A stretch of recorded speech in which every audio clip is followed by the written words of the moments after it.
Hey, what is going on? Kind of a shorter video today. Probably this one will be about 5 minutes. And then after, we're going to watch a video that another English teacher made. I don't know who she is, but she does a pretty good job. Some of the text you can't read, but overall does a pretty good job of pointing to symbolism in movies that you are likely to have seen. There's one, Inception, I've never seen, but some pretty popular movies like Up and Pirates of the Caribbean and The Dark Knight. So symbolism in movies that you might have seen, I think, is going to help because this is not an easy topic. And in fact, it's not a topic that at one time in your life you were able to even understand. Like people aren't born knowing how to think about these kind of abstract ideas. Okay, so concrete you might hear sometimes, and abstract. Concrete, it just means like what's on the page if we're talking about writing, or what's on the canvas if we're talking about a painting. Concrete, just what you see, blue sky, yellow sun, whatever. But abstract, those are when we're talking about symbolism here. That is when, man, I keep trying to hit something here. Okay.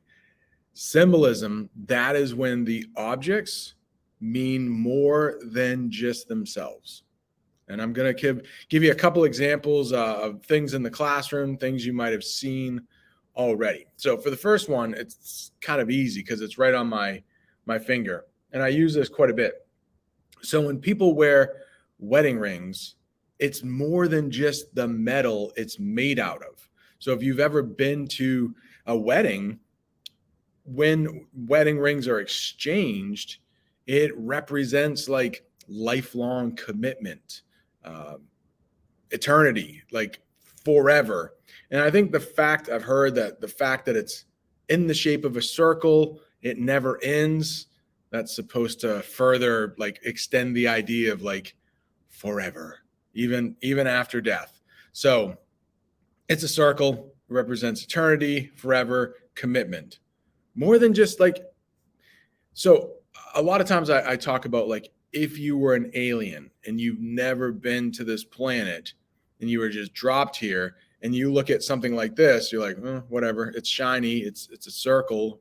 But to most people in the United States, at least with our customs, a wedding ring means much more than just the object. How about this one? The American flag. Like when you get down to it, it's just a piece of fabric. It's dyed red, white, and blue. So what? Again, alien coming down, whatever. Is that a shirt? Is that a scarf? Like it doesn't mean anything. But to a lot of people, especially a lot of families who have had members serve in the military for this country, it means a whole lot more. And especially if that person died in service of this country, there's a chance that the American flag was laid over their coffin. Maybe they've received that flag as like a gift, a token from the government. I mean, that is going to mean way more than just any kind of fabric. It's going to represent that person's life, why they sacrificed their life for this country. So the object, when you get down to it, it's just a piece of cloth, but it means so much more to somebody else. Like if their house was on fire and they could only grab a few things, they would probably grab that piece of cloth, that American flag, because it means much more than just a simple piece of cloth. All right. One of my favorite movies of all time. I got two. When anybody asks me favorite movie of all time, I'm going Toy Story. It's got to be up there. And then another one called The Godfather, which is amazing in my opinion, but it's R-rated or whatever. But Toy Story, we can talk about Toy Story pretty freely because it's like G or something like that. But the beginning of the movie, we meet Woody. He's very proud of having Andy written on his boot. And that's symbolic of like, it's just like black lines. Hey, even letters like are symbolic, right? Like if you come from another country or whatever and you don't know English, you're just like, well, whatever, it probably means something, but it doesn't mean anything to me. So the fact that Andy is written on Buzz's foot, it's like it's more than just writing on there. he feels a connection to Andy. Like Andy took the time to like want to brand him or whatever, like, oh, it means something. And so later on, when Buzz gets Andy written on the bottom of his foot, have I been saying Woody the whole time? I hope so. I hope I haven't been messing up with Buzz and Woody, but Buzz eventually gets it.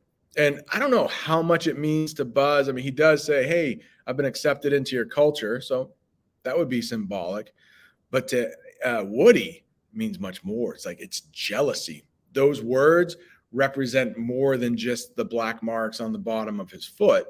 It represents like a lot of feeling, jealousy from Woody. Who knows? Buzz, he seems like he's pretty happy about it, but I think Woody's more affected. All right, so final question here is like, why? Why do authors do this, right? When you're reading in elementary school, I mean, maybe it starts around 6th grade, but when you're reading in elementary school, everything is concrete. What's on the page is what's on the page.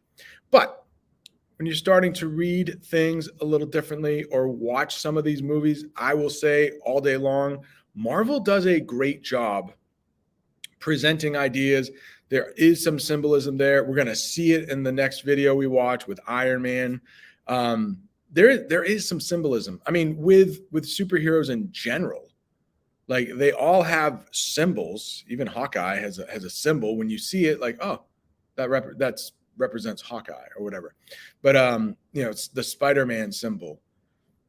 Especially if you're growing up and you're really addicted to the Spider-Man movies, you see that it might make you feel warm inside, even though it's just a picture of a spider.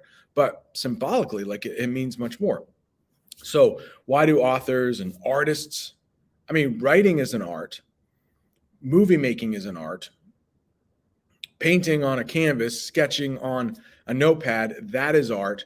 And a lot of artists like it when one person can look at their art and think one thing, and then another person can look at their art and it can be interpreted in a different way. Artists love that. It gives their work a little bit more detail, a few more layers. So that's why artists, songwriters love to use symbolism. So that's just 7.5 minutes. That's just a really quick introduction to this.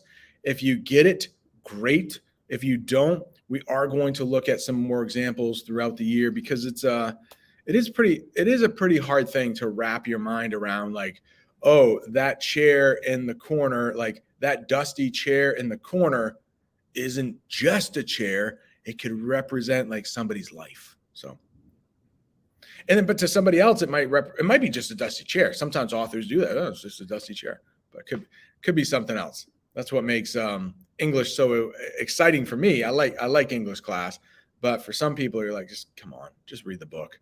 All right. Thanks for watching.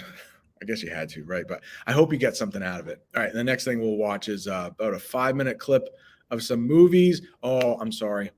You got to do some reading. There's no voice. You got to do some reading.